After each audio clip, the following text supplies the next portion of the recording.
Part 2. Abandoned. Chapter 10. When Pencroft had once got a plan in his head, he had no peace till it was executed. Now he wished to visit Tabor Island, and as a boat of a certain size was necessary for this voyage, he determined to build one. What wood should he employ? Elm or fir, both of which abounded in their island. They decided for the fir, as being easy to work, but which stands water as well as the elm.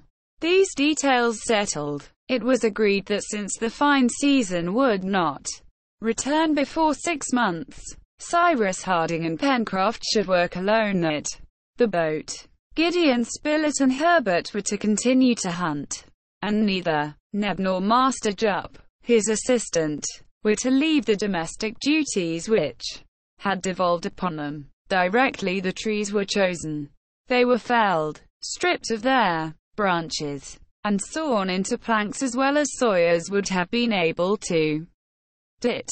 A week after, in the recess between the Chimneys and the cliff, a dockyard was prepared, and a keel 5 and 30 feet long, furnished with a stern post at the stern and a stem at the bows, lay along the sand. Cyrus Harding was not working in the dark at this new trade.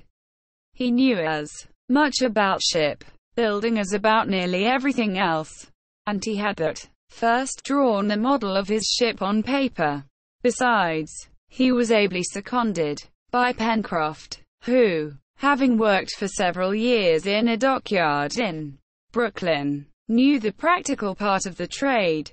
It was not until after careful calculation and deep thought that the timbers were laid on their keel. Pencroft, as may be believed, was all eagerness to carry out his new enterprise, and would not leave his work for an instant.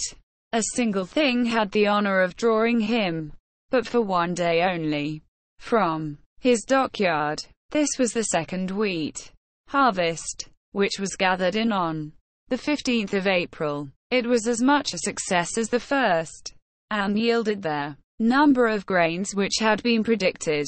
5 bushels, Captain, said Pencroft, after having scrupulously measured his treasure. 5 bushels, replied the engineer, and 130,000 grains a bushel will make 650,000 grains. Well, we will sow them all this time, said the sailor, except a little in reserve. Yes, Pencroft, and if the next crop gives a proportionate yield, we shall have 4,000 bushels. And shall we eat bread? We shall eat bread, but we must have a mill. We will make one. The third corn field was very much larger than the 2 first, and their soil, prepared with extreme care, received the precious seed. That done, Pencroft returned to his work. During this time Spilett and Herbert hunted in the neighborhood, and they ventured deep into the still unknown parts of the far west, their guns loaded with ball, ready for any dangerous emergency. It was a vast thicket of magnificent trees, crowded together as if pressed for room. The exploration of these dense masses of wood was difficult in the extreme, and the reporter never ventured there without the pocket compass, for the sun scarcely pierced through the thick foliage, and it would have been very difficult for them to retrace their way. It naturally happened that game was more rare in those situations where there was hardly sufficient room to move. 2 or 3 large herbivorous animals were however killed during their last fortnight of April. These were koalas, specimens of which the settlers had already seen to the north of the lake, and which stupidly allowed themselves to be killed among the thick branches of the trees in which they took refuge. Their skins were brought back to Granite House, and there, by the help of sulfuric acid, they were subjected to a sort of tanning process which rendered them capable of being used.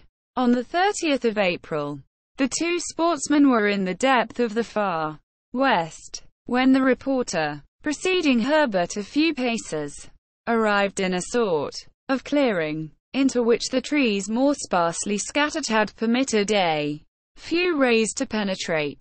Gideon Spilett was at first surprised at the odor, which exhaled from certain plants with straight stalks, round and branchy, bearing grape-like clusters of flowers and very small berries. The reporter broke off one or two of these stalks and returned to the lad, to whom he said, "What can this be, Herbert?" "Well, Mr. Spilett," said Herbert, "this is a treasure which will secure you Pencroft's gratitude forever." "Is it tobacco?" "Yes, and though it may not be of the first quality, it is none the less tobacco." "Oh, good old Pencroft! Won't he be pleased? But we must not let him smoke it all. He must give us our share." "Ah, an idea occurs to me, Mr. Spilett," replied Herbert. "Don't let us say anything to Pencroft yet. We will prepare these leaves, and one fine day we will present him with a pipe already filled." "All right, Herbert, and on that day our worthy companion will have nothing left to wish for in this world." The reporter and the lad secured a good store of the precious plant, and then returned to Granite House, where they smuggled it in with as much precaution as if Pencroft had been the most vigilant and severe of custom house officers. Cyrus Harding and Neb were taken into confidence, and the sailor suspected nothing during the whole time, necessarily somewhat long, which was required in order to dry the small leaves, chop them up, and subject them to a certain torrefaction on hot stones. This took 2 months, but all these manipulations were successfully carried on unknown to Pencroft, for, occupied with the construction of his boat, he only returned to Granite House at the hour of rest. For some days they had observed an enormous animal 2 or 3 miles out in the open sea swimming around Lincoln Island. This was a whale of their largest size, which apparently belonged to the southern species, called the Cape whale. "What a lucky chance it would be if we could capture it!" cried the sailor. "Ah, if we only had a proper boat and a good harpoon, I would say, after the beast, for he would be well worth the trouble of catching." "Well, Pencroft," observed Harding, "I should much like to watch you handling a harpoon. It would be very interesting." "I am astonished," said the reporter, "to see a whale in this comparatively high latitude." "Why so, Mr. Spilett?" replied Herbert. "We are exactly in that part of the Pacific which English and American whalemen call the whale field, and it is here, between New Zealand and South America, that the whales of their southern hemisphere are met with in the greatest numbers." And Pencroft returned to his work, not without uttering a sigh of regret, for every sailor is a born fisherman, and if the pleasure of fishing is in exact proportion to the size of the animal, one can judge how a whaler feels in sight of a whale. And if this had only been for pleasure, but they could not help feeling how valuable such a prize would have been to the colony, for the oil, fat, and bones would have been put to many uses. Now it happened that this whale appeared to have no wish to leave the waters of the island. Therefore, whether from the windows of Granite House, or from Prospect Heights, Herbert and Gideon Spilett, when they were not hunting, or Neb, unless presiding over his fires, never left the telescope, but watched all the animals' movements. The cetacean, having entered far into Union Bay, made rapid furrows across it from Mandible Cape to Claw Cape, propelled by its enormously powerful flukes, on which it supported itself, and making its way through the water at the rate little short of 12 knots an hour. Sometimes also it approached so near to the island that it could be clearly distinguished. It was the southern whale, which is completely black, the head being more depressed than that of the northern whale. They could also see it throwing up from its air holes to a great height a cloud of vapor, or of water. For, strange as it may appear, naturalists and whalers are not agreed on this subject. Is it air or is it water which is thus driven out? It is generally admitted to be vapor, which, condensing suddenly by contact with the cold air, falls again as rain. However, the presence of this mammoth preoccupied the colonists. It irritated Pencroft especially, as he could think of nothing else while at work. He ended by longing for it, like a child for a thing which it has been denied. At night he talked about it in his sleep, and certainly if he had had the means of attacking it, if the sloop had been in a fit state to put to sea, he would not have hesitated to set out in pursuit. But what the colonists could not do for themselves, chance did for them. And on the 3rd of May shouts from Neb, who had stationed himself at their kitchen window, announced that the whale was stranded on the beach of their island. Herbert and Gideon Spilett, who were just about to set out hunting, left their guns. Pencroft threw down his axe, and Harding and Neb, joining their companions, all rushed towards the scene of action. The stranding had taken place on the beach of Flotsam Point, 3 miles from Granite House, and at high tide. It was therefore probable that their cetacean would not be able to extricate itself easily. At any rate, it was best to hasten, so as to cut off its retreat if necessary.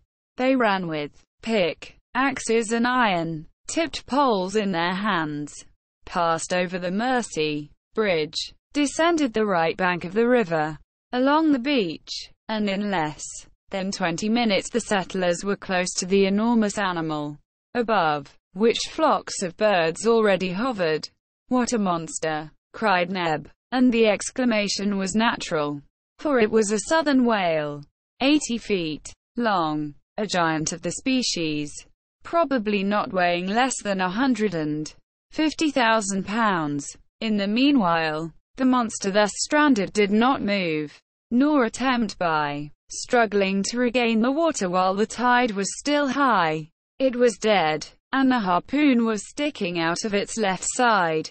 "There are whalers in these quarters, then," said Gideon Spilett, directly. "Oh, Mr. Spilett, that doesn't prove anything," replied Pencroft. "Whales have been known to go thousands of miles with a harpoon in the side, and this one might even have been struck in the north of the Atlantic and come to die in the south of the Pacific, and it would be nothing astonishing."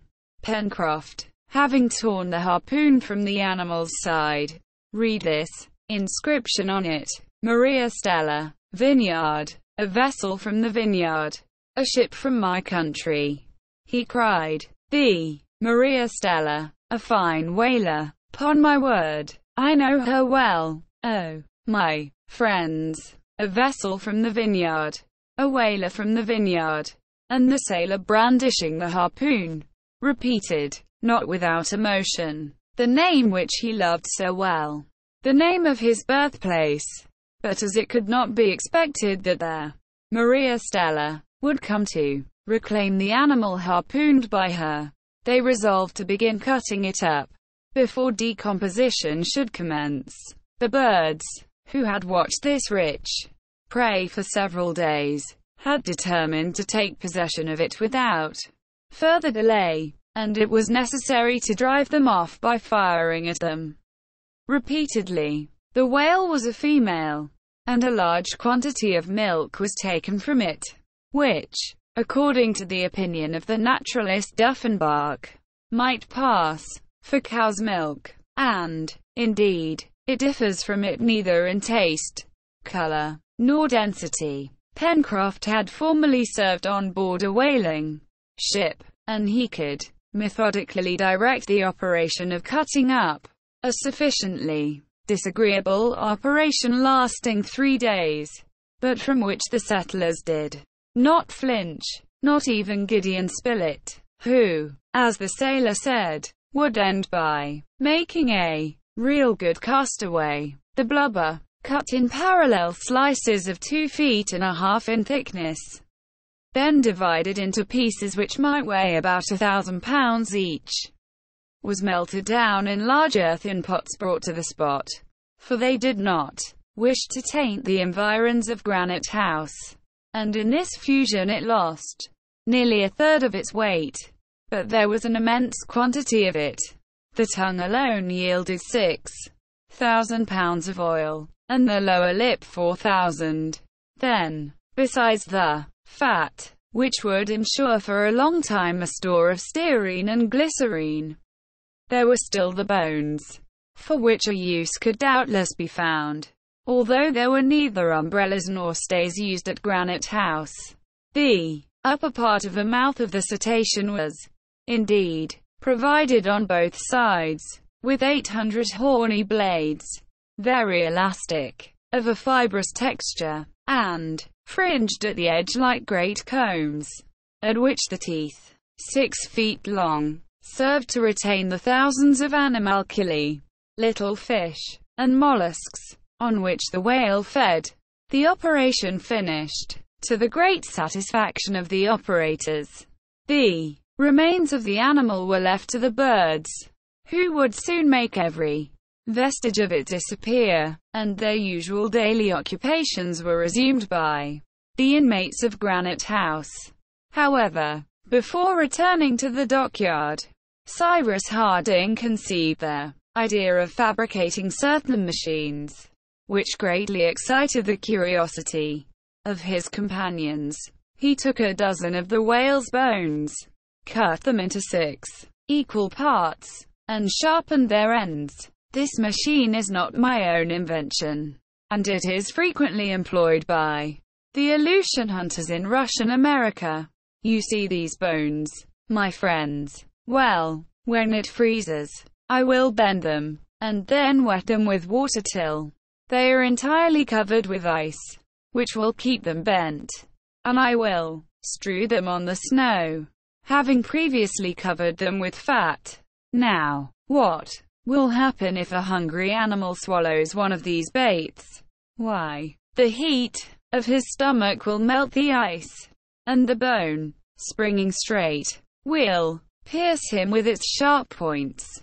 Well, I do call that ingenious, said Pencroft. And it will spare the powder and shot, rejoined Cyrus Harding. That will be better than traps, added Neb. In the meanwhile the boat building progressed, and towards the end of the month half the planking was completed. It could already be seen that her shape was excellent, and that she would sail well.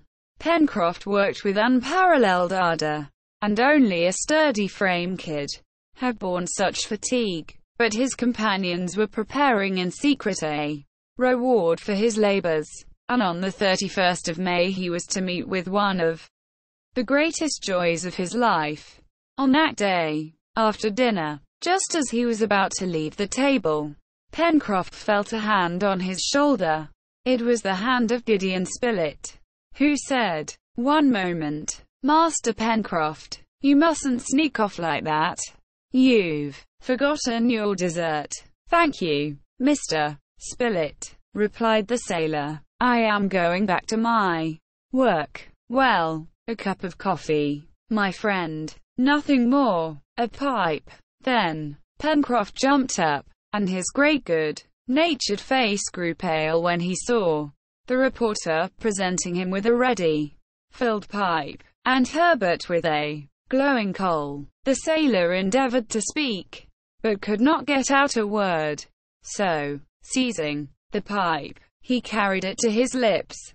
Then applying the coal, he drew 5 or 6 great whiffs. A fragrant blue cloud soon arose, and from its depths, a voice was heard repeating excitedly, "Tobacco, real tobacco." "Yes, Pencroft," returned Cyrus Harding, "and very good tobacco too." "Oh, divine providence, sacred author of all things, cried the sailor. "Nothing more is now wanting to our island." And Pencroft smoked, and smoked, and smoked. "And who made this discovery?" he asked at length. "You, Herbert." "No doubt.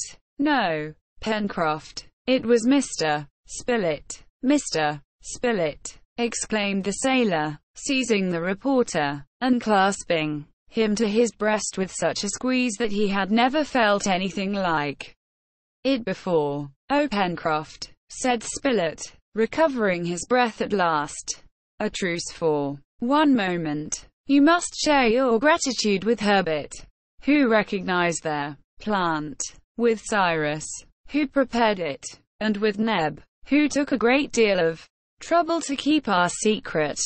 "Well, my friends, I will repay you some day," replied the sailor. "Now, we are friends for life.